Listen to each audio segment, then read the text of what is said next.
नमस्ते मित्रों। देवता उसे कहते हैं जो हर तरह की वस्तु, सुख, समृद्धि और सिद्धियां देने में सक्षम है। आओ जानते हैं देवताओं द्वारा दिए गए ऐसे 10 वरदान जिनको जानकर रह जाएंगे आप हैरान। आपको यह तो मालूम ही होगा कि माता जानकी जी ने हनुमान जी को अजर, अमर और गुणनिधि होने का वरदान दिया था।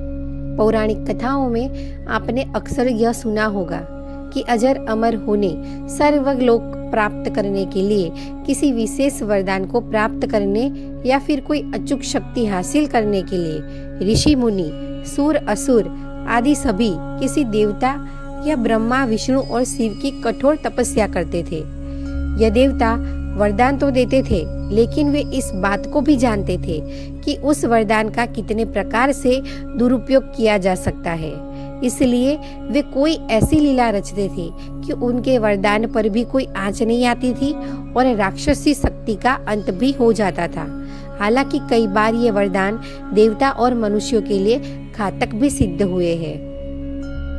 हिंदू वेद पुराण और अन्य स्मृति ग्रंथों में देवताओं द्वारा आम मनुष्य, दानव, दैत्य या राक्षसों को वरदान दिए जाने का उल्लेख मिलता है। कहीं कहीं तो देवता खुद देवताओं को वरदान देते हैं। उनके द्वारा दिए गए वरदान का कुछ तो सदुपयोग करते हैं तो कुछ दुरुपयोग। कुछ ऐसे वरदान हैं जिनका अवसर आने पर दूसरों को लाभ मिलता है, जैसे कि इक्ष्वाकु वंशी महाराजा माधांता के पुत्र राजा मुचुकुंद को कलयुग के अंत तक सोने का वरदान मिला था, लेकिन साथ ही यह भी था कि जो भी मुझे जगाएगा वह तत्काल ही भस्म हो जाएगा। द्वापर युग में कालियवन को श्री कृष्ण उसी गुफा में ले गए जहां मुचुकुंद गहरी नींद में सो रहे थे। कालियवन ने उन्हें श्री कृष्ण समझकर लात मारकर उठा दिया था। हिरण्यकश्यप को मिला था ये वरदान। कश्यप ऋषि के 2 पुत्र थे, हिरण्यकश्यप और हिरण्याक्ष। दोनों में हिरण्यकश्यप ज्यादा भयंकर था। हिरण्याक्ष को मारने के लिए भगवान विष्णु को वराह अवतार लेना पड़ा था। हिरण्यकश्यप को कोई मार नहीं सकता था, क्योंकि उसने कठिन तपस्या द्वारा ब्रह्मा को प्रसन्न करके यह वरदान प्राप्त कर लिया था कि आपके बनाए किसी प्राणी, मनुष्य, पशु, देवता, दैत्य, नागादि किसी से मेरी मृत्यु न हो। मैं समस्त प्राणियों पर राज्य करूं।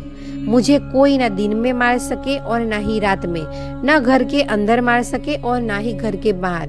यह भी कोई न कर सके किसी अस्त्र के प्रहार से और न किसी शस्त्र के प्रहार से मार सके, न भूमि पर, न आकाश में, न पाताल में, न स्वर्ग में। इस वरदान ने उसके भीतर अजर अमर होने का भाव उत्पन्न हो गया था। इसके चलते उसने धरती पर अत्याचार शुरू कर दिया था। लोगों को वो ब्रह्मा, विष्णु और शिव की पूजा प्रार्थना छोड़कर खुद की पूजा करने को कहता था। जो ऐसा नहीं करते थे उन्हें वो मार देता था। हिरण्यकश्यप को मारने के लिए भगवान विष्णु को नृसिंह अवतार लेना पड़ा था।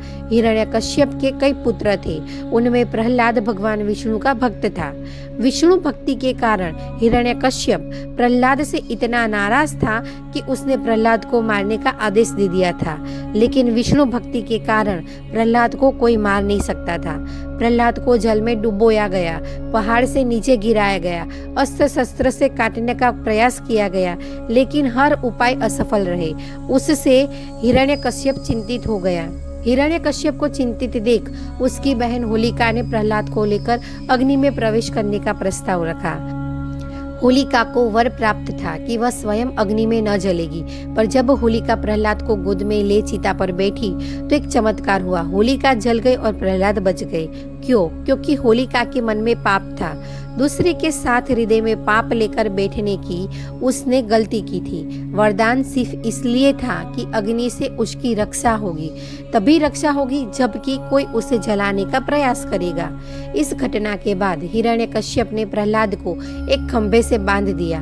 फिर भरी सभा में प्रहलाद से पूछा, किसके बलबूते पर तू मेरी आज्ञा के विरुद्ध कार्य करता है? प्रहलाद ने कहा, आप अपना असुर स्वभाव छोड़ दे। सबके प्रति क्षमता का भाव लाना ही भगवान की पूजा है। हिरण्यकश्यप ने क्रोध में कहा, तू मेरे सिवा किसी और को जगत का स्वामी बताता है? कहाँ है वह तेरा जगदीश्वर? क्या इस खंभे में है जिससे तू बंधा है? यह कहकर हिरण्यकश्यप ने खंभे में घुसा मारा।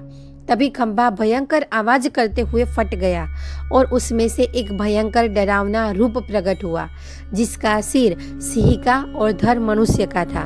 पीली आंखें, बड़े बड़े नाखून, विकराल चेहरा और तलवार सी लपलपाती जीभ, यही है ऋषि अवतार। उन्होंने तेजी से हिरण्यकश्यप को पकड़ लिया और संध्या की वेला में सभा की दहली पर न बाहर न भीतर अपनी जांघों पर रखकर, न भूमि पर न आकाश में, अपने नखों से, न अस्त्र से न शस्त्र से उसका कलेजा फाड़ डाला। हजारों सैनिक जो प्रहार करने आए, उन्हें भगवान ऋषि ने हजारों भुजाओं और नख रूपी शस्त्रों से खदेड़कर मार डाला। फिर क्रोध से भरे ऋषि भगवान सिंहासन पर जा बैठे। तब प्रहलाद ने दंडवत होकर उनकी प्रार्थना पूजा की। प्रहलाद का राज तिलक करने के बाद ऋषि भगवान चले गए। भस्मासुर एक महापापी असुर था। उसने अपनी शक्ति बढ़ाने के लिए भगवान शंकर की घोर तपस्या की और उनसे अमर होने का वरदान मांगा। लेकिन भगवान शंकर ने कहा कि तुम कुछ और मांग लो। तब भस्मासुर ने वरदान मांगा कि मैं जिसके भी सिर पर हाथ रखूं वह भस्म हो जाए। भगवान शंकर ने कहा, तथास्तु। भस्मासुर ने इस वरदान के मिलते ही कहा, भगवान क्यों न इस वरदान की शक्ति को परख लिया जाए। तब वह स्वयं ही शिवजी के सिर पर हाथ रखने के लिए दौड़ा। शिवजी भी वहां से भागे और विष्णु जी की शरण में छुप गए। तब विष्णु जी ने एक सुंदर स्त्री का रूप धारण कर लिया, भस्मासुर को आकर्षित किया। भस्मासुर शिव को भूलकर उस सुंदर स्त्री के मोह पाश में बंध गया। मोहिनी स्त्री रूपी विष्णु ने भस्मासुर को खुद के साथ नृत्य करने के लिए प्रेरित किया। भस्मासुर तुरंत ही मान गया। नृत्य करते समय भस्मासुर मोहिनी की ही तरह नृत्य करने लगा और उचित मौका देखकर विष्णु जी ने अपने सिर पर हाथ रखा। शक्ति और काम के नशे में चूर भस्मासुर ने जिसकी नकल की और भस्मासुर अपने ही प्राप्त वरदान से भस्म हो गया। त्रिपुरासुर। असुर बाली की कृपा प्राप्त त्रिपुरासुर भयंकर असुर थे। महाभारत के कर्ण पर्व में त्रिपुरासुर के वध की कथा बड़े विस्तार से मिलती है। भगवान कार्तिकेय द्वारा तारकासुर का वध करने के बाद उसके तीनों पुत्रों ने देवताओं से बदला लेने के प्रण कर लिया। तीनों पुत्र तपस्या करने के लिए जंगल में चले गए और हजारों वर्षों तक अत्यंत दुष्कर तप करके ब्रह्मा जी को प्रसन्न किया। तीनों ने ब्रह्मा जी से अमरता का वरदान मांगा। ब्रह्मा जी ने उन्हें मना कर दिया और कहने लगे कि कोई ऐसी शर्त रखो जो अत्यंत कठिन हो। उस शर्त के पूरा होने पर ही तुम्हारी मृत्यु हो। तीनों ने खूब विचार कर ब्रह्मा जी से वरदान मांगा कि हे प्रभु, आप हमारे लिए 3 पुरियों का निर्माण कर दे।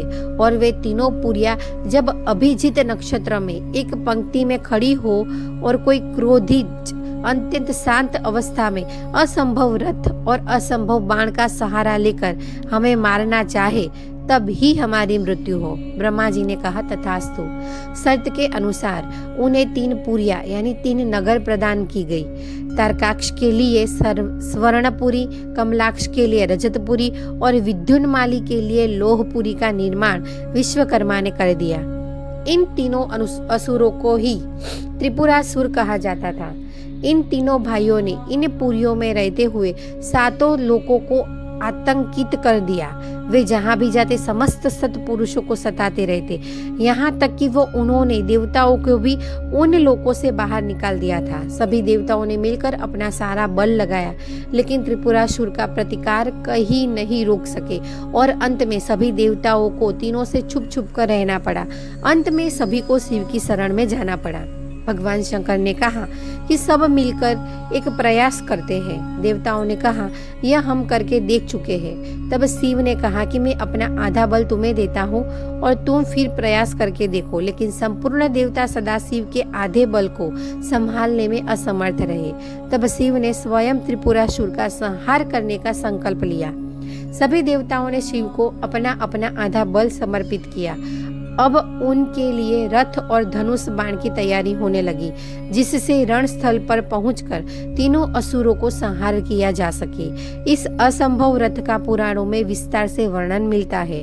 पृथ्वी को ही भगवान ने रथ बनाया, सूर्य और चंद्रमा पहिए बन गए, सृष्टा सारथी बने, विष्णु बाण, मेरु पर्वत धनुष और वासुकी बने उस धनुष की डोर। इस प्रकार असंभव रथ तैयार हुआ और संहार की सारी लीला रची गई। जिस समय भगवान उस रथ पर सवार हुए, तब सफल देवताओं द्वारा संभाला हुआ वह रथ डगमगाने लगा। तभी विष्णु भगवान वृषभ बनकर उस रथ में जा चूड़े।